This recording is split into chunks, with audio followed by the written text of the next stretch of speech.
Hello मेरे प्यारे विद्यार्थियों, मैं हूं प्रदीप चौधरी और आप सभी लोगों का हमारे यूट्यूब चैनल PWP पर स्वागत है। जैसा कि मानव नेत्र में अभी तक आपको 2 लेक्चर पढ़ाया गया है। पहले वाले लेक्चर में आपको मानव नेत्र की संरचना के साथ साथ उसके जितने भी पार्ट होते हैं उन सभी की व्याख्या की गई और उसके बाद में आपने दृष्टि क्षेत्र के बारे में जाना, समंजन क्षमता के बारे में जाना। तो इन सभी टॉपिकों को हमने अपने पिछले वाले वीडियो में लेक्चर में समाप्त कर दिया है। आज आप लोगों को इस लेक्चर में जानकारी दी जाएगी कि मनुष्य के नेत्र में जो है दोष किस प्रकार से उत्पन्न होते हैं, उस दोष के उत्पन्न होने के पीछे का कारण क्या है, उस दोष को दूर करने के लिए क्या उचित जो है प्रकार का लेंस कौन सा यूज किया जाए चश्मे में, उसके बारे में बताया जाएगा। अर्थात मानव नेत्र में जो भी दोष उत्पन्न होते हैं वह क्यों होते हैं, उसके पीछे कारण और निवारण भी आपको बताया जाएगा। इसी के साथ में आपको प्रिज्म के बारे में बताया जाएगा। प्रिज्म क्या है, प्रिज्म के द्वारा विचलन कोण या अल्पतम विचलन कोण का निर्माण कैसे होता है, इन सभी की जानकारी आपको इस लेक्चर में दी जाएगी। चलिए, तो यहाँ पर जैसा कि आप यहाँ देख पा रहे हैं, हेडिंग हमने लिख दिया है पहले से ही, दृष्टि दोष तथा उनका निवारण। तो पहले यही जानना है कि आखिर दृष्टि दोष होता क्या है। जब भी मानव नेत्र अपना कार्य सुचारू रूप से नहीं कर पाता है, अर्थात अच्छी तरीके से नहीं कर पाता है, तो इसका मतलब ये निकलता है कि कहीं ना कहीं आँख में कोई समस्या उत्पन्न हो गई है और उसी समस्या के कारण ही हो सकता है वह दूर स्थित वस्तु को ना देख पाए, पास देख सकता है, हो सकता है पास देख पाए, दूर नहीं देख सकता है।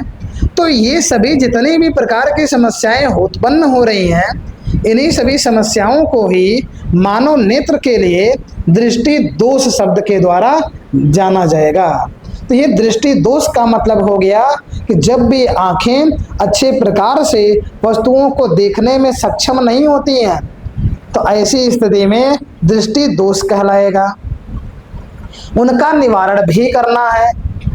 अब आज के समय में आप ये जानते ही हैं, आज का समय विज्ञान का समय चल रहा है, वैज्ञानिक युग है। तो वैज्ञानिकों ने इतने अनेकों यंत्रों की खोज करके रखा है, इतनी सारी व्यवस्थाएं दे रखी हैं, यदि किसी को किसी प्रकार की समस्या होती है तो वह चिकित्सा या फिर जिसे कहा जाए कि डॉक्टर की सहायता लेकर के उसका यदि सही तरीके से नियमों का पालन करें तो उनका जो दृष्टि दोष में ये खराबी उत्पन्न हुई है वह भी जो है ठीक हो जाएंगी। अब आप ये जानें कि जो दृष्टि दोष है मानव नेत्र में मुख्य रूप से 2 प्रकार के उत्पन्न होते हैं। एक दोष ऐसा है जो कि दूर दिखेगा, पास नहीं दिखेगा, ये आपके नेत्र में हो सकता है। या फिर दूसरा क्या है कि पास दिखे दूर नहीं दिखे, ये दूसरा दोष हो सकता है। तो इसीलिए माना गया, ऐसे और भी दोष होते हैं, जैसे जरा दूर दृष्टिता, उसको भी आपको यहीं पर हम बता देंगे। और भी वर्णांधता है जिसमें रंगों का पहचान नहीं होता। लेकिन मुख्य रूप से जो दोष होते हैं वो 2 प्रकार के हैं और इनको जो है लेंसों के द्वारा दूर किया जाता है। अर्थात दृष्टि दोष का जो निवारण है वह लेंसों के द्वारा किया जाता है। तो यहाँ आप लिख सकते हैं कि मनुष्य के नेत्र में दृष्टि दोष 2 प्रकार के होते हैं और जिनका निवारण चश्मे लगा करके किया जाता है। चलिए, तो आपके लिए यहाँ पर नोट्स भी तैयार कराते चलें, व्याख्या भी बताते चलें। यहाँ लिखेंगे नेत्र में मुख्यतः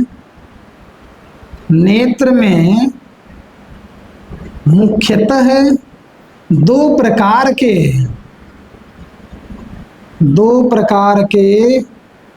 दोष होते हैं।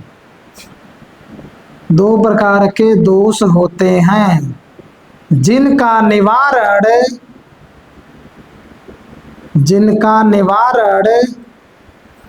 चश्मे लगाकर किया जाता है। चश्मे लगाकर किया जाता है, किया जाता है।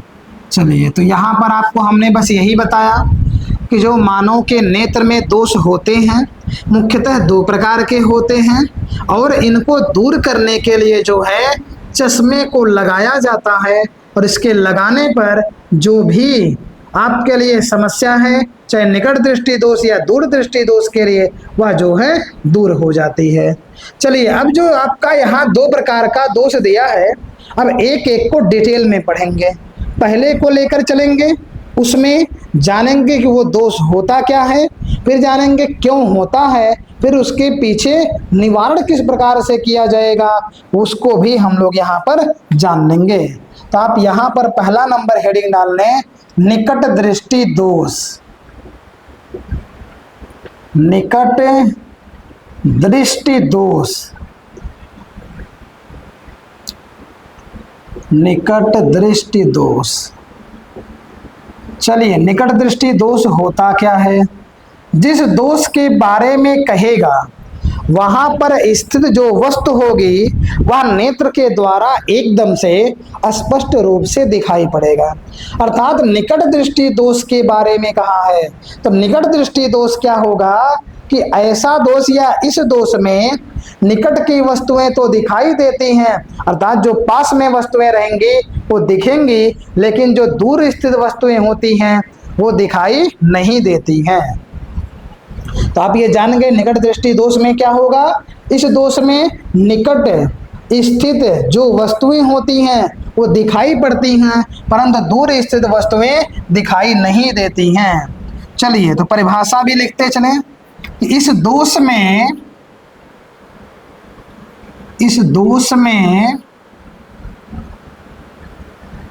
नेत्र के द्वारा निकट की वस्तुएं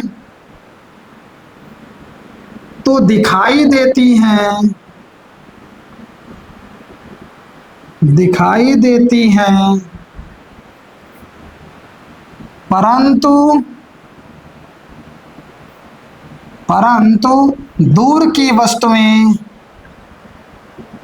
परंतु दूर की वस्तुएं दिखाई नहीं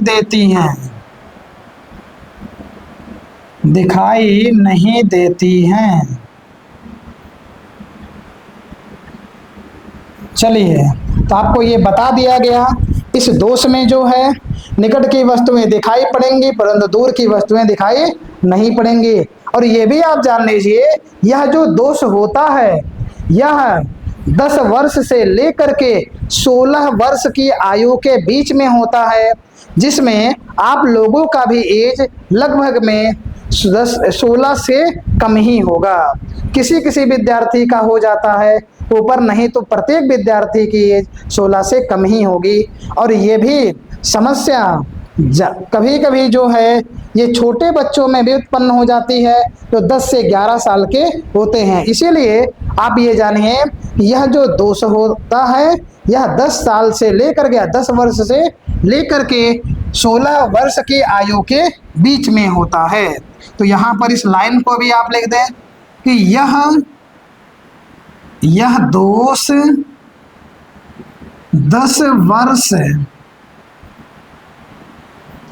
से लेकर या 10 वर्ष से 16 वर्ष के बीच 16 वर्ष के बीच में उत्पन्न होता है।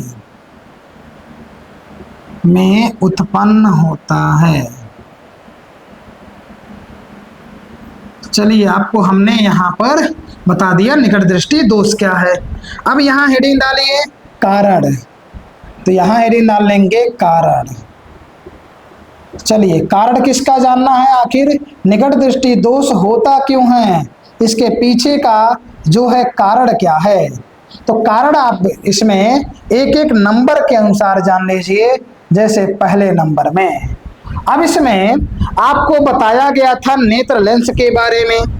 जब भी किसी व्यक्ति को निकट दृष्टि दोष होता है, इसका मतलब है उनके नेत्र लेंस की जो वक्रता होती है वह बढ़ जाती है। और जब उनके नेत्र की वक्रता बढ़ेगी तो उनकी फोकस दूरी कम हो जाती है। तो इसीलिए यहाँ पर पहला कारण ये होगा कि जो नेत्र में लेंस पाया गया है उसकी वक्रता बढ़ जाती है। तो यहाँ पहला नंबर लिख देंगे, नेत्र लेंस की वक्रता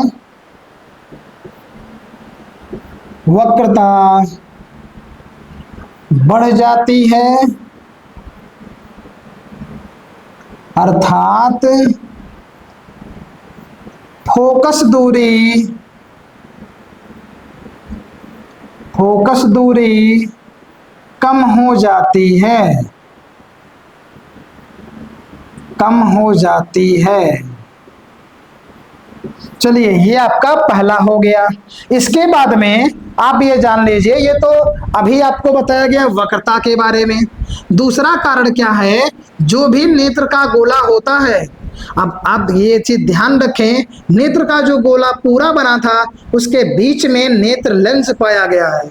तो जो ये आपका पहला कारण है वही नेत्र लेंस पर ही आधारित है, अर्थात नेत्र लेंस की वक्रता बढ़ जाती है और इसी बढ़ने के कारण जो फोकस दूरी है ये कम हो जाती है, क्योंकि आपको बताया गया है जो वक्रता त्रिज्या है वह फोकस दूरी के व्युत्क्रमानुपाती होता है।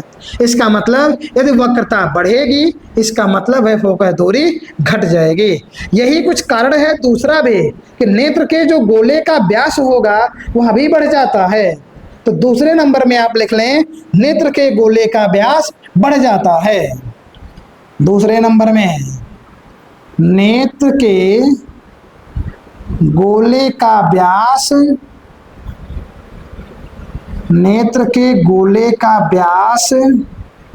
बढ़ जाता है,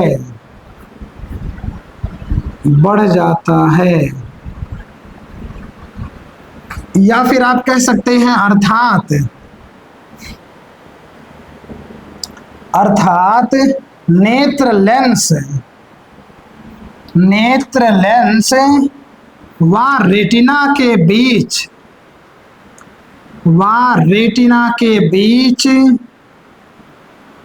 की दूरी, नेत्र लेंस व रेटिना के बीच की दूरी बढ़ जाती है।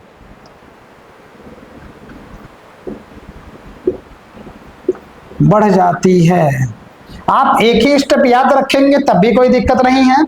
नेत्र के गोले का व्यास बढ़ जाता है तो ये कारण हो जाएगा। अब आप ये ध्यान से जानिए कि जब भी ऐसी स्थिति बनेगी तो यहाँ पर क्या होगा, किसी भी वस्तु से चलने वाली जो प्रकाश की किरणें हैं, अर्थात जो प्रतिबिंब जो है रेटिना पर जाकर के बनाते थे, वह रेटिना पर प्रतिबिंब ना बना करके उस रेटिना से पहले ही प्रतिबिंब बनाने लगती हैं। इसीलिए जो ये कारण है या फिर यही जो दिक्कत उत्पन्न हो रही है निकट दृष्टि दोष की, यह उसी के कारण ही उत्पन्न हो रही है। तो इसीलिए आपको समझने के लिए एक फिगर यहाँ बना दे रहे हैं। आप ये जान लीजिए, मान लीजिए ये आपका नेत्र है, बस समझना है आपको चीजें। यहाँ पर आपने देखा था कि एक नेत्र लेंस पाया जाता है और यहाँ लास्ट में जो बिंदु होता है वह रेटिना का। जब किसी भी वस्तु से प्रकाश की किरणें जा करके लेंस पर पड़ती हैं तो पड़ने के बाद ये पहले ही रेटिना से ये आपस में जो है एक दूसरे को काट देती हैं। इसका मतलब है जो प्रतिबिंब है वह रेटिना पर नहीं बन पाता, उससे पहले ही बन जाता है। इसका मतलब है ये आपका निकट दृष्टि दोष के अंतर्गत आ जाता है। तो आप ये कहेंगे कि जब भी किसी वस्तु से प्रकाश की किरणें चलती हैं तो जब वो नेत्र लेंस से होकर के गुजरती हैं तो वह उस वस्तु का जो प्रतिबिंब है वह रेटिना पर ना बना करके उससे पहले ही बना देती हैं। इसीलिए नेत्र में निकट दृष्टि दोष की समस्या उत्पन्न हो जाती है।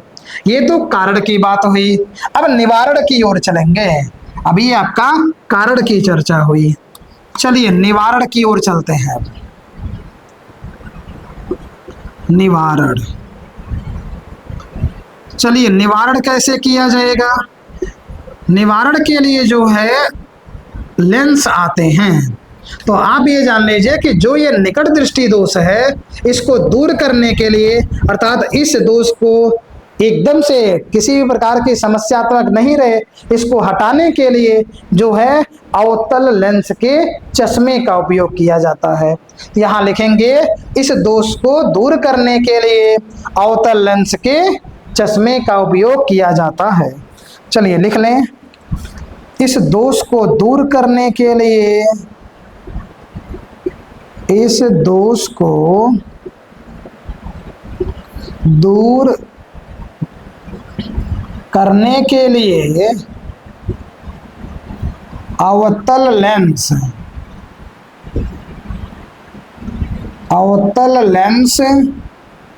के चश्मे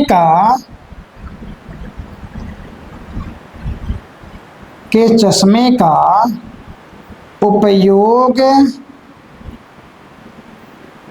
उपयोग किया जाता है। उपयोग किया जाता है। तो यहाँ पर ये अवतल लेंस ही आपका मेन है ये निकट दृष्टि दोष को दूर करने के लिए। अब होता क्या है, यहाँ पर आप ये देखेंगे कि अवतल लेंस के चश्मे को लगाना है। तो ऐसी स्थिति में मान लीजिए दूर कैसे किया जाए, ये नेत्र हो गया। ऐसे फिगर को रफली बनाया जा रहा, आप लोग फिगर को एकदम इत्मीनान से बनाएं। तो ये आपका नेत्र हो जाएगा। यहाँ पर जो है नेत्र लेंस लगा होता है और यहाँ पर आपका जो है ये रेटिना मान लीजिए है। जब इसमें हम लोग प्रकाश की किरणों को ले चलते हैं किसी वस्तु से प्रकाश की किरणें चलेंगी और ये पड़ेंगी लेंस पर, तो यहाँ पर एक अवतल लेंस लगा दिया जाता है बीच में ही। तो जब अवतल लेंस को लगाएंगे तो जो ये प्रकाश की किरणें यहाँ पर आप देखेंगे पहले ही कट दे रही थी, ये अपवर्तित हो करके ये जाएंगे सीधे आर पर मिल जाएंगे। अर्थात ये यहाँ पर इसको आप अपवर्तित जब कराएंगे तो ऐसी स्थिति में यहाँ पर आकर के मिल जाएंगे। चलिए, तो ये आप कोई बिंदु मानना हो बिंदु मान लीजिए, अर्थात ये फोकस हो जाएगा। अब आपका ये एक टॉपिक क्लियर हो गया है। टॉपिक क्या है, निकट दृष्टि दोष क्या है, यह बच्चों में किस आयु वर्ग से लेकर के किस आयु वर्ग के बीच में होता है, इस दोष के कारण क्या है, अर्थात यह दोष क्यों उत्पन्न होता है और इसको दूर करने के उपाय क्या है, अर्थात कौन से लेंस का उपयोग किया जाता है। तो ये बता दिए कि अवतल लेंस का फिगर भी हमने बना करके बता दिया आपको कि किस प्रकार से ये समस्या उत्पन्न होती है, जो कारण है और निवारण कैसे यहाँ पर हो जाता है। तो जब ऐसे आएंगे तो ये आकर के दोनों किरणें रेटिना पर तुरंत ही मिल जाती हैं। लेकिन ये दोनों किरणें आप देख रहे हैं जो आ रही हैं ये रेटिना से पहले, तो ये कारण का चित्र है और ये निवारण का चित्र हो जाएगा। अब आप इसका क्या करिए, स्क्रीनशॉट ले लीजिए पूरा। चलिए, स्क्रीनशॉट आपका हो गया होगा। अब आपको पहले हम थोड़ा सा चर्चा करके बता दें और इसी में हम चेंज कर लेंगे, बहुत ज़्यादा अंतर नहीं मिलेगा, क्योंकि निकट दृष्टि दोष का एकदम से उल्टा जो होता है वह दूर दृष्टि दोष। तो यहाँ पर दूर दृष्टि दोष की बात करेंगे। तो आप लोग अभी लिखिएगा नहीं, केवल समझ लीजिएगा परिवर्तन, फिर उसके बाद में आप कर लीजिए, क्योंकि यदि यहाँ पर ये चीज़ें सभी आई हुई हैं, यहाँ पर लिख इसी बीच में जो परिवर्तन है बदल देंगे तो समय थोड़ा सा वीडियो में कम लगेगा, नहीं तो फिर से पूरा लिखना पड़ेगा। हाँ, जो हेडिंग नहीं है उनके लिखने में कोई समस्याएं नहीं है, लेकिन ये चीज़ आपका इसी से मैच कर रहा है, इसलिए इसी में इसको मिला लेंगे। चलिए, तो आप ध्यान दीजिएगा, इसमें ध्यान देना ये है, अब ये निकट दृष्टि दोष नहीं, अब ये दूर दृष्टि दोष की बात हो रही है। ये आपका दूसरा नंबर हो जाएगा, दूर दृष्टि दोष। ध्यान से आप देखेंगे दूर दृष्टि दोष क्या होता है कि इसमें दूर की वस्तुएं दिखाई देती हैं परंतु नजदीक की वस्तुएं दिखाई नहीं देती हैं। एक मिनट, थोड़ी सी लाइट को सही कर दिया जाए।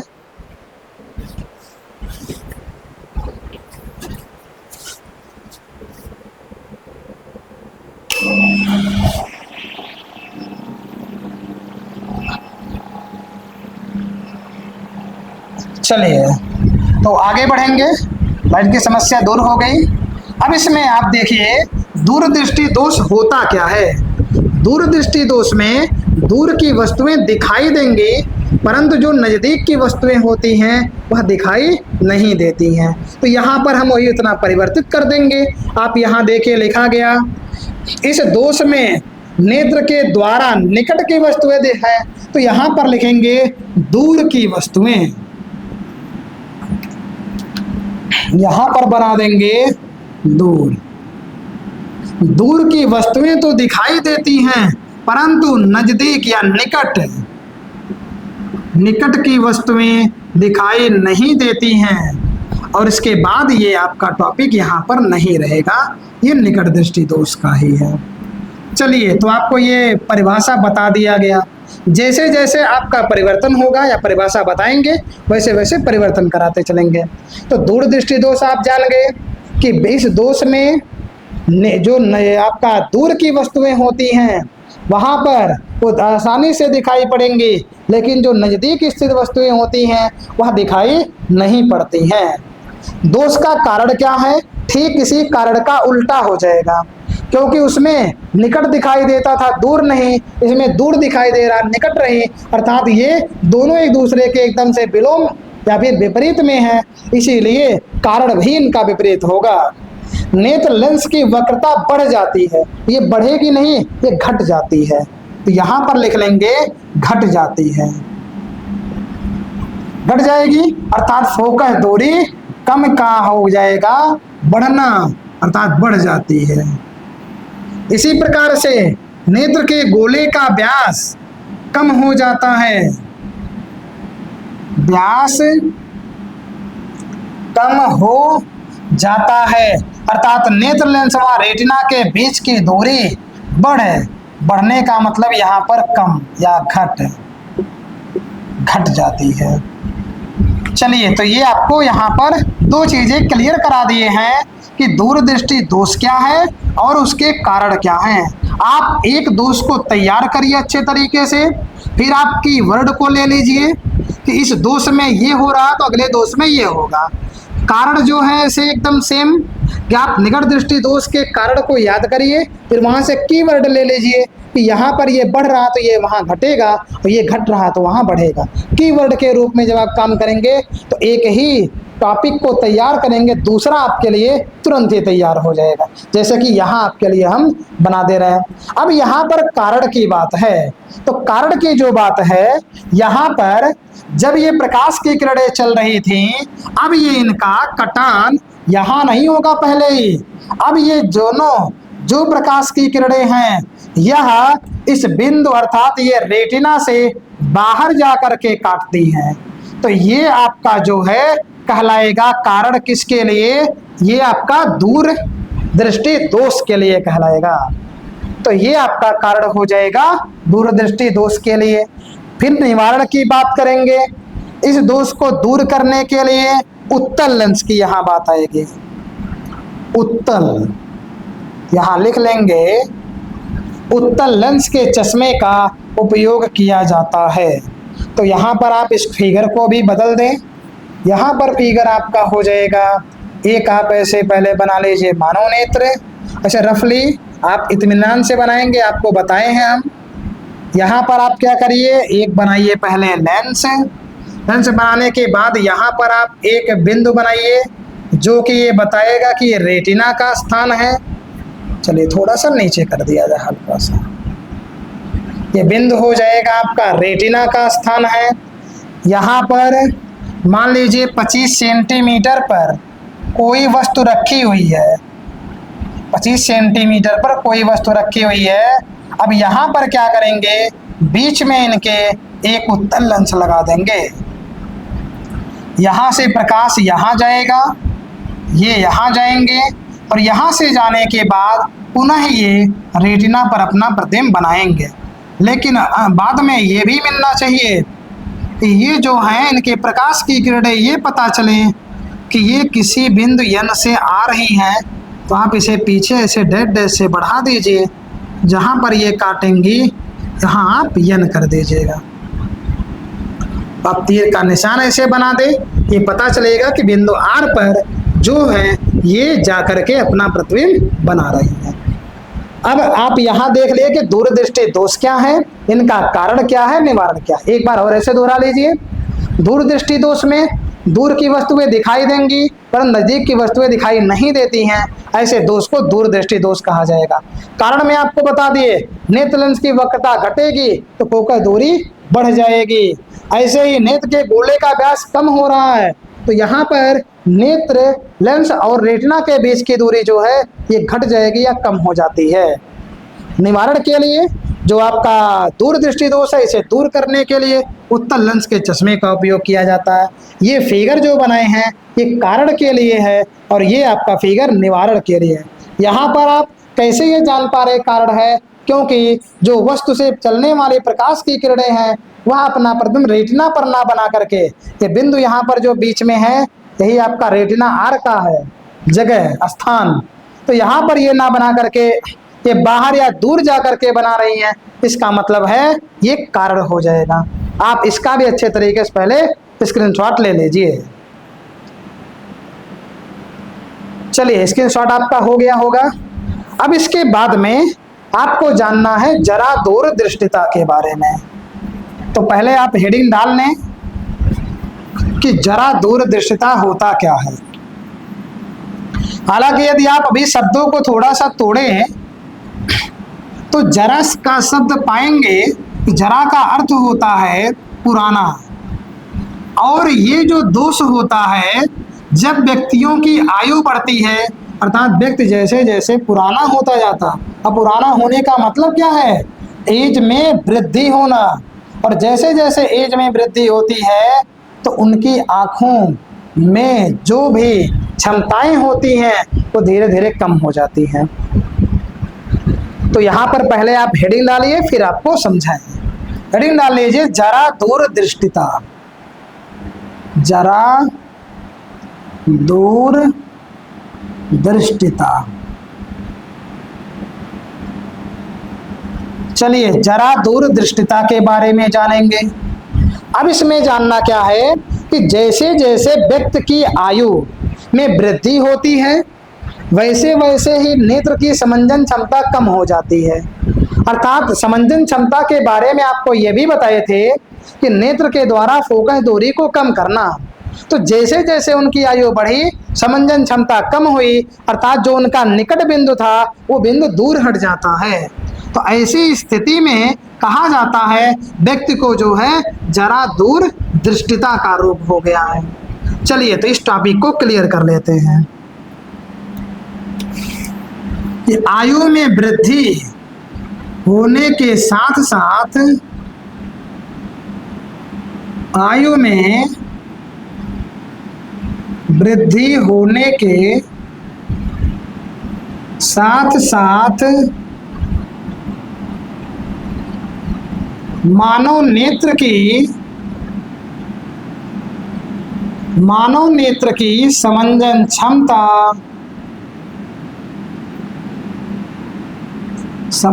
क्षमता घट जाती है। समंजन क्षमता घट जाती है अर्थात या फिर घट जाती है। इस कारण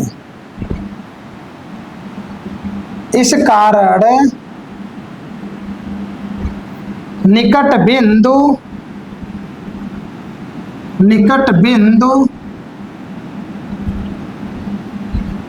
दूर हट जाता है। निकट बिंदु दूर हट जाता है।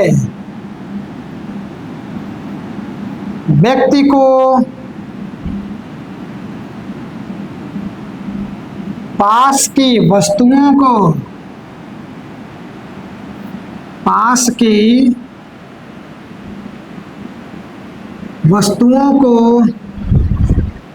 देखने में कठिनाई होती है।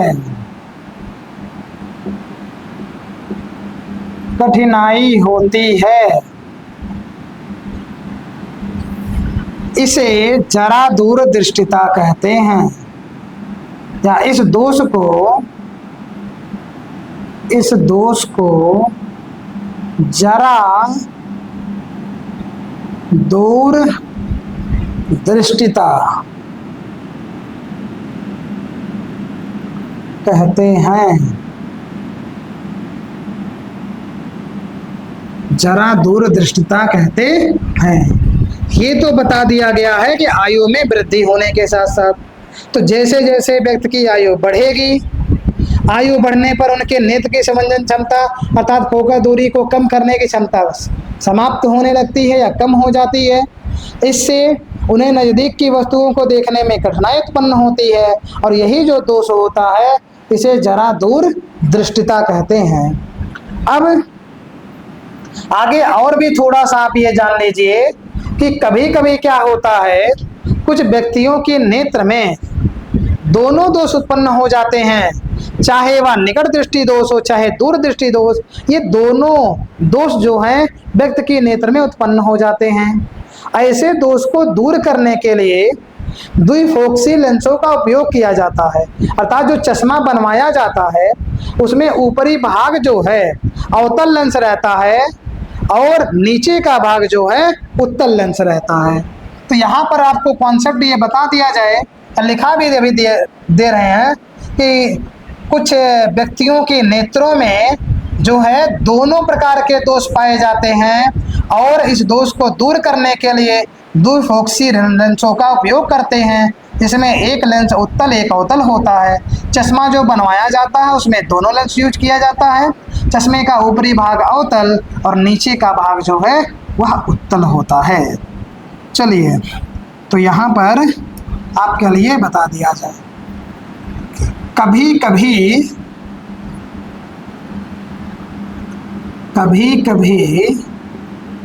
व्यक्ति की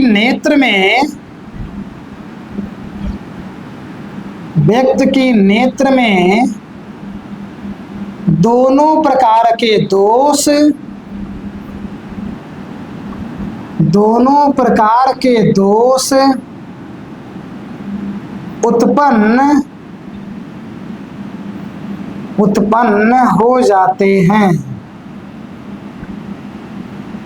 उत्पन्न हो जाते हैं। इसे दूर करने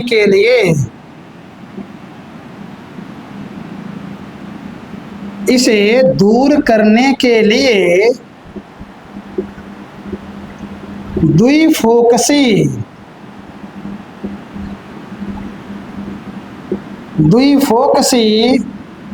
लेंसों का उपयोग किया जाता है।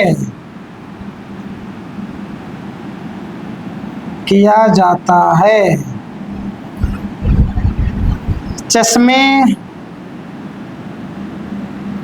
का ऊपरी भाग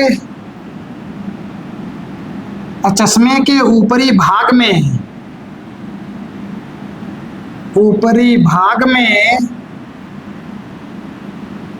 अवतल लेंस होता है, और अवतल का काम भी आप जानते हैं दूर की वस्तुओं को दिखाना। चलिए वो भी लिख देंगे अभी। अवतल लेंस होता है जो दूर की वस्तुओं को दिखाता है, जो दूर की वस्तुओं को दिखाता है।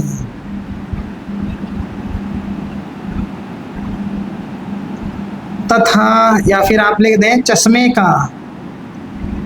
के नीचे का भाग, चश्मे के नीचे भाग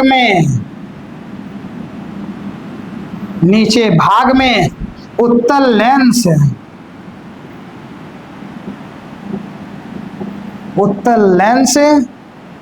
लगा होता है।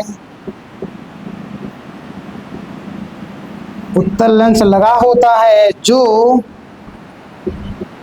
निकट की वस्तुओं को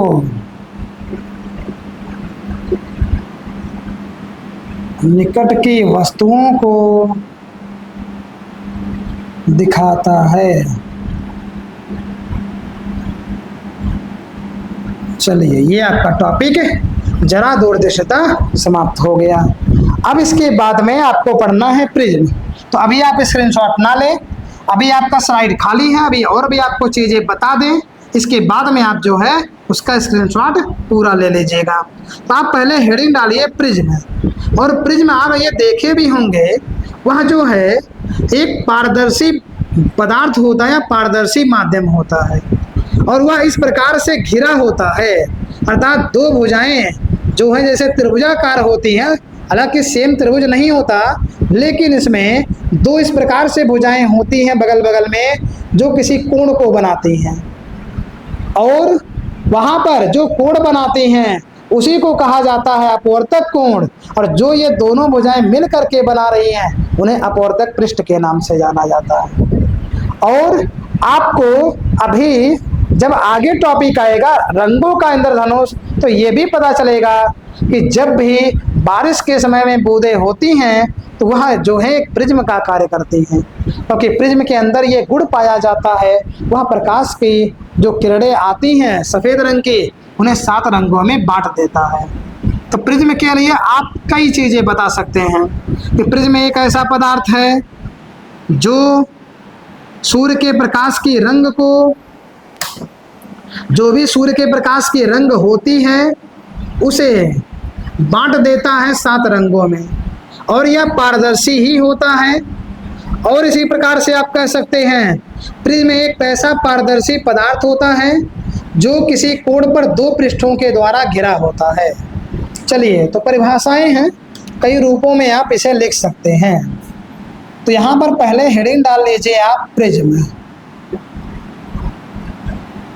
चलिए, तो एक परिभाषा यहां पर बना दिया जा रहा कि प्रिज्म एक ऐसा, या फिर आप लिख सकते हैं कि यह एक ऐसा पारदर्शी, यह एक ऐसा पारदर्शी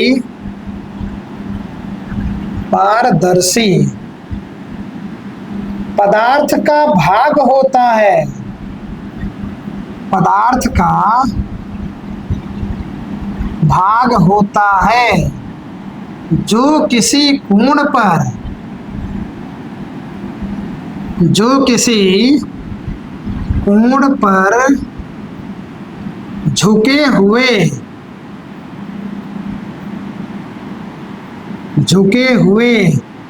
2 समतल पृष्ठों, 2 समतल पृष्ठों के बीच, समतल पृष्ठों के बीच घिरा होता है, घिरा होता है। चलिए, अब 2 समतल पृष्ठों से घिरा है, जो दोनों समतल पृष्ठ होते हैं उन्हीं को अपवर्तक पृष्ठ कहा जाता है। यहाँ इसी में जोड़ देंगे, दोनों अपवर्तक पृष्ठों को, दोनों अपवर्तक पृष्ठों को, सॉरी, दोनों समतल पृष्ठों को, दोनों समतल पृष्ठों को अपवर्तक पृष्ठ कहते हैं, अपवर्तक पृष्ठ कहते हैं।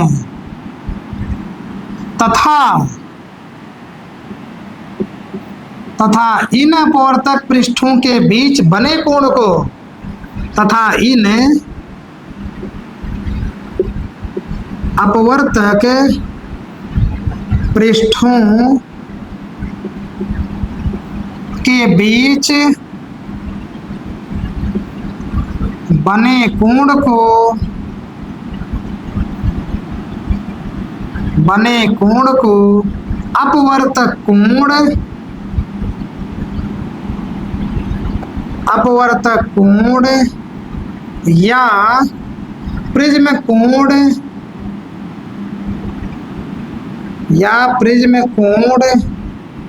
चलिए कैपिटल ए कहते हैं,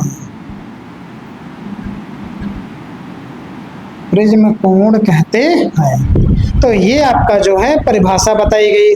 अब इसके लिए आपको समझने के लिए एक हम यहाँ पर फिगर को बना दे रहे हैं, तो फिगर को आप ध्यान से देखिएगा। यहाँ पर क्या है, एक मान लीजिए ये आपका प्रिज्म है, ये आपका एक प्रिज्म हो जाएगा। अब ये जो प्रिज्म है इस पर एक प्रकाश की आपतित किरण PQ को लाया गया है, अर्थात एक आपतित किरण है PQ। चलिए यहाँ पर आप नाम दीजिए P और Q। तो ये आपका एक आपतित किरण हो जाएगा और यह जब जाएगा प्रिज्म पर गिरने के लिए, तो चलिए एक पिछले कॉन्सेप्ट को आपका एक और बना दे, फिर उसके बाद में इसको आप देखिए। सबसे पहले इसी को जान लीजिए कि समतल पृष्ठ क्या है और समतल पृष्ठ में जो कोण बन रहा है वहां पर आपका अपवर्तक कोण क्या है। तो आप ऐसे जनरली पहले जान लीजिए, फिर दूसरे कॉन्सेप्ट को बताएं। तो ये आपका एक प्रिज्म मान लिया गया है ABC। तो आप देखेंगे ये जो प्रिज्म है यह दो समतल पृष्ठों के द्वारा गिरा है। एक पृष्ठ आपका AB है और एक पृष्ठ आपका AC है। यही दोनों पृष्ठों से जो घिर करके इस प्रकार से बना है, यही दोनों समतल पृष्ठ जो हैं इन्हीं को कहा गया है अपवर्तक पृष्ठ। और ये दोनों समतल पृष्ठ एक दूसरे को किसी कोण पर झुकाए हैं, अर्थात ये एक कोण को बना रहे हैं। यही कोण जो बन रहा है इसी को कहा जाएगा प्रिज्म का कोण हो जाता है। तो ये आप क्लियर कर पाए। अब आप फिगर को डिटेल में जाने कि यहाँ पर एक फिगर बड़े से को बनाया जाए। चलिए, तो एक आपका ये प्रिज्म हो जाएगा, ये आपका एक प्रिज्म हो गया। चलिए, प्रिज्म का नाम आप दे दीजिए, नाम हो जाएगा ABC। फिगर को आप जो है अच्छे तरीके से देखें। हमने क्या किया, एक प्रिज्म लिया और ये जो प्रिज्म है आप अच्छे तरीके से देख पा रहे होंगे कि जो ये प्रिज्म है, या तो इस प्रिज्म को इस साइड में बना दिया जाए, किसी प्रकार से आपको देखने में कठिनाई नहीं हो। चलिए, यहीं पर पहले बना दिया जा रहा है कि प्रिज्म जो आपका है ये ABC है। चलिए, प्रिज्म आपका ABC मान लीजिए। चलिए, इसको आप कहिए A, इसको आप कह दीजिए B, इसको आप कह दीजिए C। अब क्या करना है, जो ये आपका प्रिज्म है उसका पृष्ठ AB, इस पर एक प्रकाश की आपतित किरण PQ को लेकर के आना है और लाएंगे जब, तो फिर उसके बाद में वह किरण अपवर्तित होकर के समांतर होगी, फिर उसके बाद में आर्यस दिशा में बाहर की ओर निकल जाएगी। तो आप यहाँ पर एक आपतित किरण PQ को खींचें।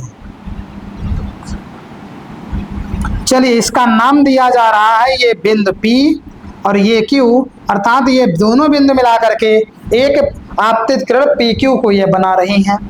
और ये आ करके बिंदु यहाँ पर आप ले सकते हैं E।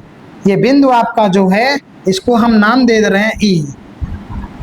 चलिए, E बिंदु पर गिरी हैं। यहाँ से क्या होगा, ये पहले समांतर ऐसे चलेंगी। समांतर जब चलेंगी तो इस बिंदु को आप मान लीजिए F, ये बिंदु आपका F हो जाएगा। अब यहाँ से ये आर्यस दिशा में फिर से आगे निकल जाती हैं, अर्थात ये आर्यस जो है आपका अपवर्तित किरण हो जाएगा। चलिए, क्या क्या किए हैं आप इतना जान पाए हैं। सबसे पहले हमने एक प्रिज्म को बनाया जिसका नाम दिया ABC, फिर एक आपतित किरण लाए हैं जिसका नाम है PQ। वह पृष्ठ के बिंदु E पर पड़ेगा। यहाँ पड़ने के बाद यह समांतर होकर के ऐसे चलाएगा सीधे।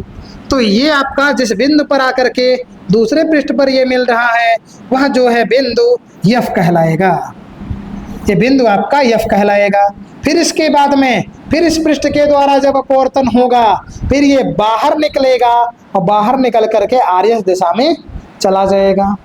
अब क्या करना है कि आप पी क्यू जो ये आया है बिंदु ई पर गिरा है, गिरने के बाद ये आप देखिए समांतर होकर के चला रहा, इसी को आगे बढ़ाएंगे डैश डैश से। जो ये आपका आर एस इस साइड में आ रहा है इसे हम लोग डैश डैश से पीछे बढ़ाएंगे। जो ये आपका ये आगे बढ़ाया गया, जो पीछे बढ़ाया गया, दोनों जहां पर काटेंगे वहीं पर एक बिंदु ले देंगे और वह बिंदु आप मान लीजिए जो है डी लिख दिया जाए। तो क्या किया जाए, यहाँ पर जो ये आपतित किरण पी क्यू है इसे आगे बढ़ाया जाए। तो यहाँ डैश डैश से ऐसे आगे बढ़ा दिया जाएगा। जो आपका ये अपवर्तित किरण है आर एस इसे पीछे बढ़ाया जाएगा डैश डैश के द्वारा। और ये दोनों एक दूसरे को जिस बिंदु पर काट रहे हैं यही बिंदु आपका डी होगा और बाहर की ओर जो ये बना कोण है इसी को कहा जाएगा विचलन कोण है। अर्थात डेल्टा जो सिंबल लिया गया है ये विचलन कोण के बारे में बताया गया है। अब यहाँ पर विचलन कोण की आप परिभाषा दे सकते हैं। आप यहाँ पर क्या कहेंगे कि आपतित किरण पी क्यू या आपतित किरण को आगे बढ़ाने पर तथा अपवर्तित किरण को पीछे बढ़ाने पर ये दोनों किरणें एक दूसरे को जिस बिंदु पर काटती हैं वहां पर बनने वाला जो कोण है वह विचलन कोण कहलाता है। लेकिन परिभाषा जब भी विचलन कोण का दीजिएगा आप फिगर को अवश्य ही बनाइएगा, तभी वो क्लियर हो पाएगा। नहीं तो आप ये दोनों काट रही हैं यहाँ नीचे की ओर, नीचे दर्शा देंगे तो गलत हो जाएगा। इसलिए जब भी विचलन कोण की परिभाषा पूछा जाए आप चित्र को उसके अवश्य ही बनाएंगे और फिगर आपको ये बता दिया गया है। तो यहाँ पर पहले विचलन कोण की परिभाषा को लिखेंगे। आप यहाँ हेडिंग डालिएगा विचलन कोण। विचलन कोण। चलिए विचलन कोण में क्या लिखेंगे, आपतित किरण को आगे बढ़ाने पर, आपतित किरण को आगे बढ़ाने पर, आगे बढ़ाने पर तथा अपवर्तित किरण को, अपवर्तित किरण को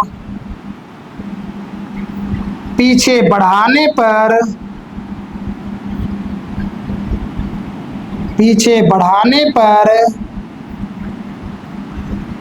दोनों या आपतित किरण को आगे बढ़ाने पर तथा अपवर्तित किरण को पीछे बढ़ाने पर ये एक दूसरे को, ये एक दूसरे को जिस बिंदु पर काटती हैं, जिस बिंदु पर काटती हैं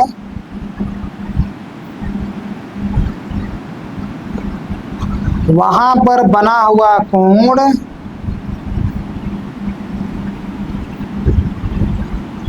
वहां पर बना हुआ कोण विचलन कोण, कॉमा करके विचलन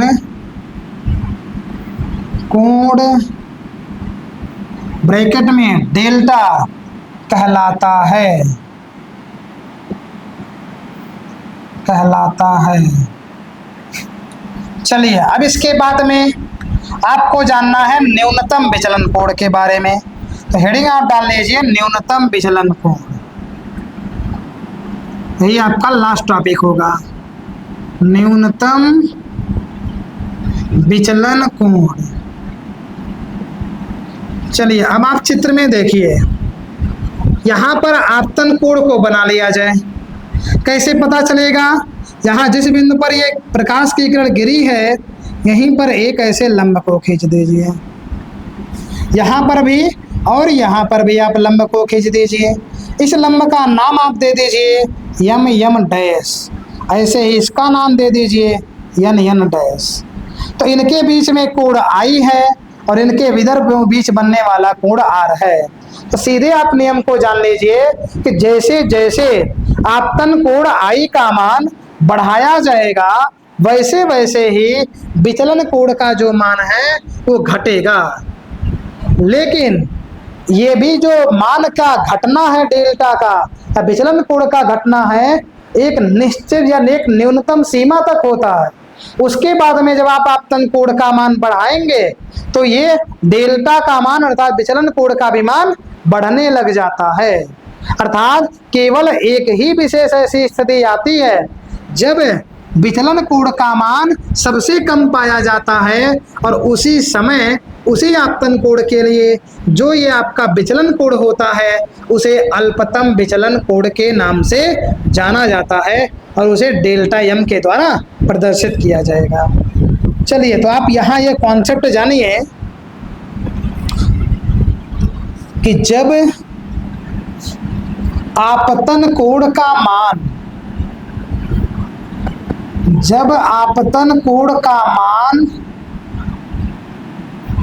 बढ़ाते हैं या बढ़ाया जाता है तो विचलन कोण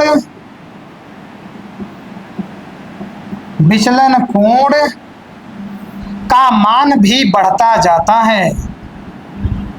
विचलन कोण का मान भी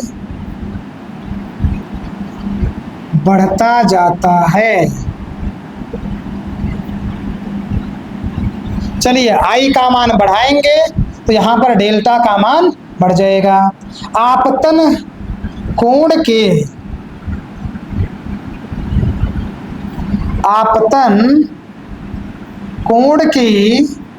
एक विशेष आपतन कोण के एक विशेष मान के लिए विचलन कोण न्यूनतम हो जाता है। विचलन कोण न्यूनतम हो जाता है।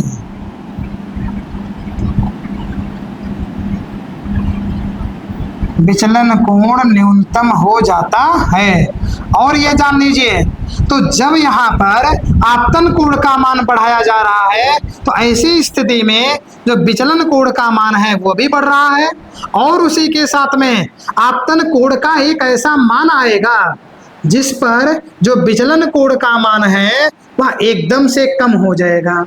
और यदि इसके बाद भी आपने आपतन कोण का मान बढ़ाया तो ऐसी स्थिति में यहाँ पर विचलन कोण ये घट रहा है, घट जाता है। चलिए, अब इसके बाद में यदि आप आपतन कोण का मान दोबारा से बढ़ाने लगेंगे तो ऐसी स्थिति में जो विचलन कोण होता है वह तुरंत ही क्या होगा, वो भी बढ़ने लग जाएगा। तो यहां लिख देंगे, यदि फिर से आपतन कोण का मान बढ़ाया जाए, आपतन कोण का मान बढ़ाया जाए तो विचलन कोण भी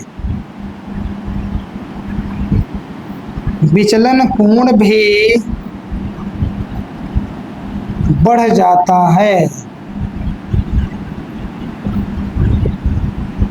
जाता है, इसीलिए यहाँ पर आपको बताए कि आपतन कोण के एक विशेष मान के लिए जो विचलन कोण होता है वह सबसे कम हो जाता है। इसलिए आप ये कह सकते हैं, एक और केवल एक।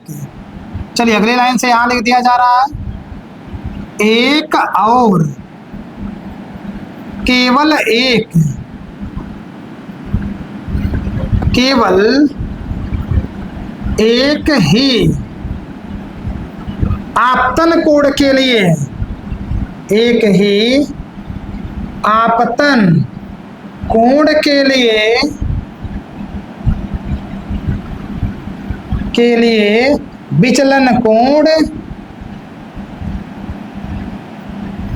विचलन कोण न्यूनतम विचलन कोण न्यूनतम होता है।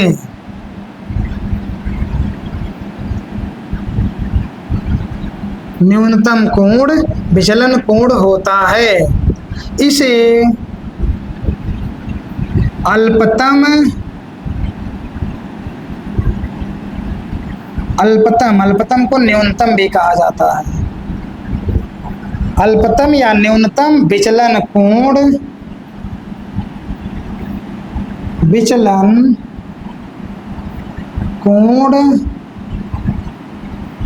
कहते हैं। चलिए, तो ये आपका जो है पूरा कॉन्सेप्ट इसका हो गया। इसका पहले आप स्क्रीनशॉट लीजिए, एक सूत्र और आपको बताना है, स्क्रीनशॉट आप इसका पूरा ले लीजिए पहले। चलिए, स्क्रीनशॉट आपका हो गया होगा। अब इसमें आप यहीं पर सूत्र को हम आपके लिए लिख दे रहे हैं, आप यहीं से लिख लीजिएगा। फिगर आप पहले से बना ही चुके होंगे, स्क्रीनशॉट आप ले ही लिए हैं। अब इसको हम इरेज कर दे रहे हैं।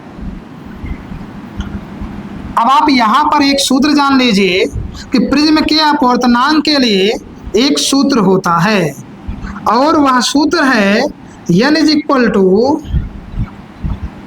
साइन ए प्लस डेल्टा यम बटे में 2, और पूरे के बटे में हो जाएगा साइन ए बटे 2। ये प्रिज्म के अपवर्तनांक के लिए सूत्र हो जाएगा। यहाँ पर n अक्षर अपवर्तनांक को बता रहा है, ए आपका अभी यहाँ दर्शाए है प्रिज्म कोण की बात कर रहा है, डेल्टा यम आपका अभी बता रहे हैं, सॉरी बताए नहीं। यहाँ पर आप जान लीजिए एक लाइन कि इसे डेल्टा यम से, इसे अल्पतम न्यूनतम विचलन कोण, यहीं पर आप ऐसे लिख दें डेल्टा यम। डेल्टा में छोटा सा आप लिख दीजिएगा, कहते हैं सिंबल आपको पता रहे। चलिए, तो यहाँ पर आपका सूत्र हो जाएगा n is equal to sine A plus delta m by 2 upon में साइन ए बाई 2 हो जाएगा। अब इसका आप स्क्रीनशॉट ले लीजिए।